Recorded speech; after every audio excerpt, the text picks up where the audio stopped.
daktari aneno ka jo bloka nyisa kanyo ni daktari enajuoga to enajuoga kata jathieth kaeto wacho ni mchawi mrogi gin jonawi kata jondagla paro ni omiyowa dhok kanyo mabende wanyalo tiyo go yo makare e jondagla. Aneno bende kowacho ni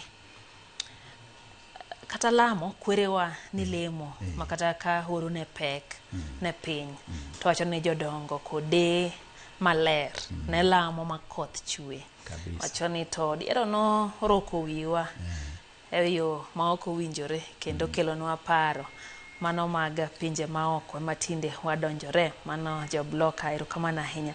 Eno bende Junior Otieno wacho ni entiere koda koya Kibra Primary School oluwo twak e yo makare. Bende aneno kanyo ote mar Regan Ojiwa wacho ni entiere Kisumu kata kamano osiro tiyo kod liend nyaluo e yo makare wacho ni en gina bende adieri osekonyo thoth oganda.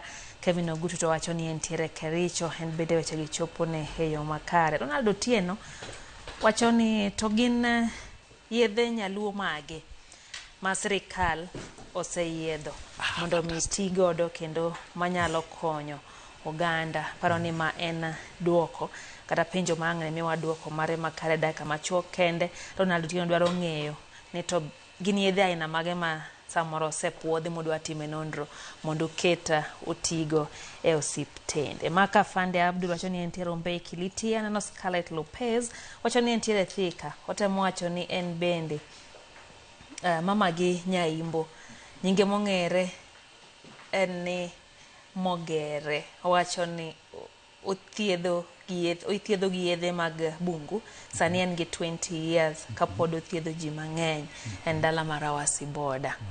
Nitiere twak mane itemo miyo waler mare kotende kod kita tuochego mabende koro yedhe nyaluo thothne kwang'iyo to osebedo ka konyo enno ni gitiyo makare kendo gikonyo oganda. Gimoro amora mantie kod berne samoro nitiere kod midhiero. Seche motimo nonro kata research gin midhiero mage moseromogo ma samoro nyalo donjore e wachni mar kawo yedhe nyaluo kaeto kete otiyo osiptende. Now yedhe nyaluo wagi shida ma samoro bedo gae iyudo ni ng'ato oloso yadh nyaluo maber lakini mondo obed kod iluongo ni obed gi strength obed gi yath motegno manyalo chiedho gimoro to okawo ma kizungu kendo kike koro okikore gima kizungu koro en nyaluo kod kizungu iye kato odwa miyi kaka yadh nyaluo iluongo ni adulteration kod kizungu. Mano shida maduong' waneno. Yadh nyaluo ber kolose mana kaka ing'eye cha ka en gimidhi ng'wedo tilose ichwake tiriwe gimoro lose mana kamano to chiwe mana kamano kik idhi kendo ikaw mag osiptal ga ni medo gae mondo kendo koro obed yath mopogore kod nyaluo cha. Mano shida mokwongo. Ok owinjo bed ni kiko. Yani sami lose kaka yath cha kike ai koro idhi mi ng'ato mano koro imienga yath machiedho gimoro nikech koro ok en yadh nyaluo en mo kichiso keto yath ma kizungu be iye. Inyalo yudo ka ng'ato orego Panadol okete iye. Panadol dong wang'e mondo dhi okwe Mar ariyo yien ma mwaneno kuom yien nyaluo nitie jomoko ma oketore ni gin jochieth to giloso yien nyaluo to ging'eyo loso.